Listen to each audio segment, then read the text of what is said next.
What's going on, guys? It's Jimmy here. Welcome to our daily show where we discuss the fourth stimulus package update, stimulus check update, daily news, everything going on here in our country, in Washington, D.C., with our economy, money, investing, the stock market, everything you need to know about on a daily basis. Remember that new videos come out here on our YouTube channel at 10 a.m., 3 p.m., and 8 p.m. Eastern Standard Time. If you haven't subscribed yet, make sure to subscribe down below so you don't miss out on new videos. And if you find these videos helpful, don't forget to hit the like button for us down below.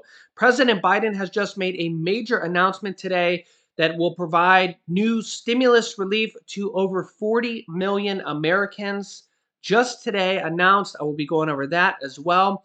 Also, Republicans are trying to bring over Senator Joe Manchin to the Republican Party. That would have major implications and would change the Senate over to a Republican majority. Meanwhile, Democrats are calling on the president to pass stimulus items, possibly stimulus checks, and multiple stimulus provisions, one of which he just passed just now. I'm going to go over here in a second.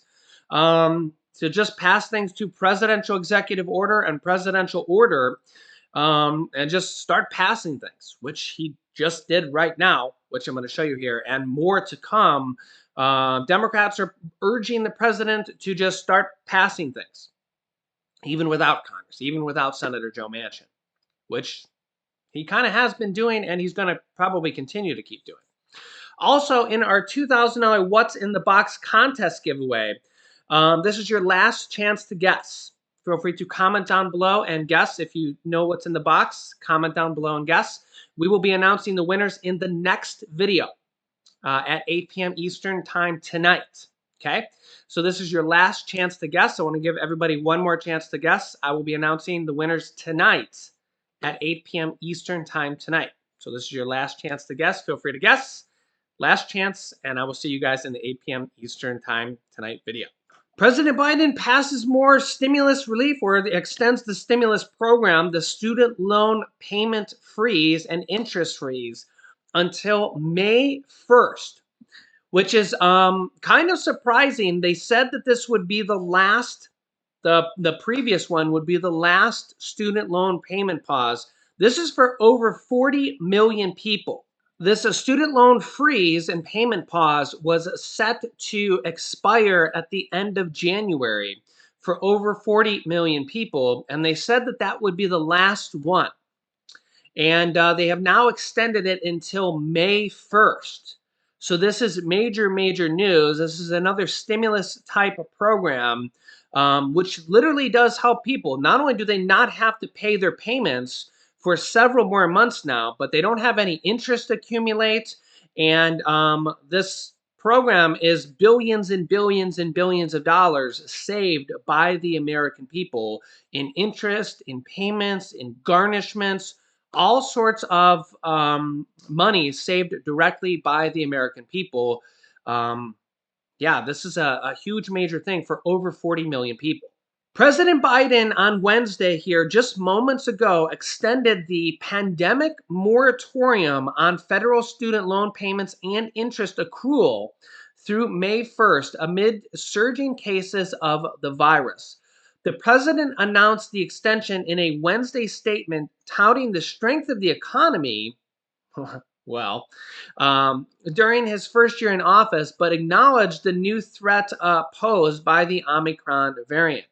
He said, quote, "Now, while our jobs recovery is one of the strongest ever," well, quote, "we know that millions of student loan borrowers are still coping with the impacts of the pandemic and need some more time before resuming payments."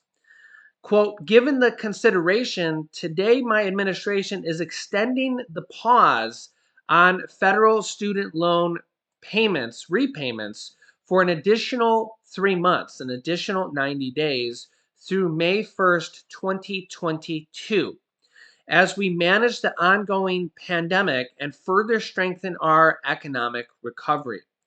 So this is really great news for, like I said, about 40 some million Americans. Those with student loans owed to the federal government, which I believe is about 95% of student loans, have not been required to make payments on their debt since former President Trump initially issued the moratorium back in March of 2020. So that's over a year and a half now at this point. Trump's order also froze the accrual of interest on federal student loans, effectively freezing $1.6 trillion in debt owed by more than 40 million Americans. So, this is a stimulus program that was initially started by former President Donald Trump and, helping 40 million Americans through this pandemic. This is just one of the stimulus programs that is ongoing, has been a very, very it's just one of the programs that is ongoing and has now been extended. They are also still calling on President Biden to forgive student loan debt as well. Quote, we continue to call on President Biden to take presidential executive action to cancel up to $50,000 per person in student loan debt, which will help close the racial wealth gap for borrowers and accelerate our economic recovery. While Biden said he would sign a bill for giving up to $10,000 in federal student debt per borrower, he has ruled out going as high as $50,000 in canceling student debt. Next up, Republicans are trying to sway Senator Joe Manchin to come over to the Republican Party, which would change the Senate to being a Republican majority. Remember, it's a 50-50 Senate right now. And if one senator switched parties, Mitch McConnell would become the Senate majority leader. Republican Senator John Cornyn from Texas, pictured here, on Tuesday said he reached out to Senator Joe Manchin to encourage him to join the Republican Party amid backlash over his opposition to the House-passed Build Back Better legislation. Cornyn told an Austin-based TV station that is part of Nexstar Media Group that he texted Manchin and said, Joe, if they don't want you, we do. But says he hasn't heard back. I'd quote, I don't know what he will decide to do, but I do know West Virginia has gotten increasingly red, meaning Republican. So yeah, we'd love to have him, and that would change the majority, Cornyn added. The Senate is a 50-50 split, with Democrats holding the majority because Vice President Kamala Harris can break the tie. If Manchin left the Democratic Party and joined with Republicans, that would give the Republican Party a 51-49 majority and make Senate Minority Leader Mitch McConnell the majority leader once again. Mitch McConnell, during an interview this week, also questioned the public frustration with Manchin and the Democrats, saying that he was shocked and basically seemed to me that they were calling Senator Manchin a liar. And McConnell added, quote, I think that was not smart. This is a 50-50 Senate. Here's some more context from Jeff Van Drew, a Democrat from the House of Representatives who switched parties to a Republican from the House of Representatives. Check this out. New Jersey Congressman Jeff Van Drew switched parties to become a Republican 2 years ago. So let's put the question to you. Do you think that he will? And if so, why would he give up the leverage that he currently has? Well, I don't know that he will. I surely hope that he will, and I surely invite him to come into our party. I really believe he would be happier in the Republican Party. What's happened to Joe Manchin is in some ways similar to what happened to me. You know, I wouldn't vote for impeachment, and I was beaten up by leadership in Washington, leadership back in the district. In fact, the last thing that was said to me, I'll never forget it, is you will obey. And I was threatened. And just like Joe Manchin's from West Virginia, well, I'm from New Jersey. And let me tell you, you don't say that. You don't tell people from Jersey they're going to obey. And of course, you know, rest was history. By the way, a really interesting little factoid, 2 years to the day, that Joe Manchin made his decision, a good decision, not to vote for this bill, is 2 years to the day is when I was in the Oval Office with President Trump and made my decision that I was going to leave the party. So you know what? I did. I made history. I went from the minority. You don't say the heal when we open our mouth. And I mean, I think that was what Manchin was saying yesterday. Mitch McConnell was on with Guy Benson. Just listen to this clip from yesterday. Watch. He doesn't fit well over there, but that's a decision ultimately he has to make. We certainly welcome him to join us if he was so inclined. He was so inclined is the phrase that I think a lot of people are picking up on. We'll see what happens there. How did the party change for you?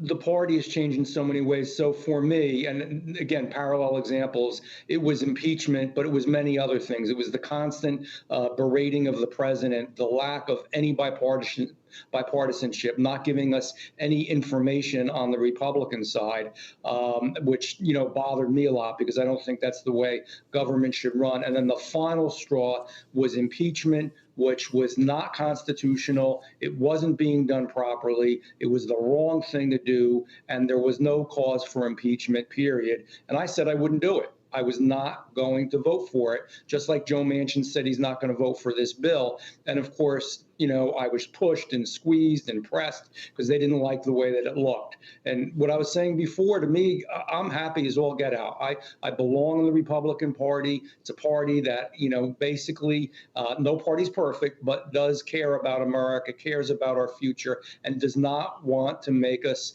a socialist Marxist state. The changes in this Democratic Party now are so remarkable, and not in a good way, literally, and Build Back Better is an example of it. It would literally change the very structure of our nation in many ways. Yeah, so that was an interview from Fox News, which is a typically Republican news station. That was a House Democrat that switched to a Republican. You heard his story. And again, I'm not Republican. I'm not Democrat. I like to show a little bit of both here on the channel. I consider myself a realist. I like to look at things just from a neutral point of view and then decide my own opinion. And that's why the Democrats have to be very careful here with Joe Manchin, because if he switches to Republicans are welcoming him with open arms, they would lose the Senate. They would lose the Senate completely here. So they got to be very, very careful here, because if they lose the Senate, Mitch McConnell becomes the Senate Majority Leader, and then Republicans would be able to use the reconciliation card and pass bills with 51 votes. So yeah, things could change very, very quickly here. So Democrats need to be careful with Joe Manchin. But remember that just yesterday, President Biden said that he spoke with Senator Joe Manchin and that he was going to be able to get the bill done, get the deal done, and that he just spoke with Senator Joe Manchin and that he thinks he's going to be able to get the deal done. And also that President Biden is being urged by Democrats to pass pieces and parts of stimulus package, and multiple different things through executive order. And then lo and behold, today he just passed this student loan payment pause. I don't think it's really an executive order. I think it's just through presidential order, which is slightly different. But he did extend the student loan payment pause here through presidential order. So, yeah, that does extend it for over 40 million people. So I think there's going to be a lot more to come here. We'll see what happens with executive orders. We'll see what happens with the Build Back Better package. We'll see what happens with this other stimulus virus package that they're talking about, and what happens with Joe Manchin going forward. The Democrats have to be careful. The Republicans would love to steal him over. I will keep you up to date here with everything, and we will be announcing the winners to our $2,000 What's in the Box contest giveaway here at 8 p.m. Eastern time tonight. And my wife will be on with us here to announce the winners here for that. You can still comment and guess right now in the comment section down below here. This is your last chance to do that here. So let me know your thoughts. Make sure to subscribe down below. Don't forget to hit the like button, and I will keep you up to date with everything going forward. You can click here to watch my newest video next. And this video is my video about how the president wants to pass, or how the Democrats want to pass presidential executive orders to pass a stimulus. So click on one of those videos next. Thanks, guys, and I will see you in the next video.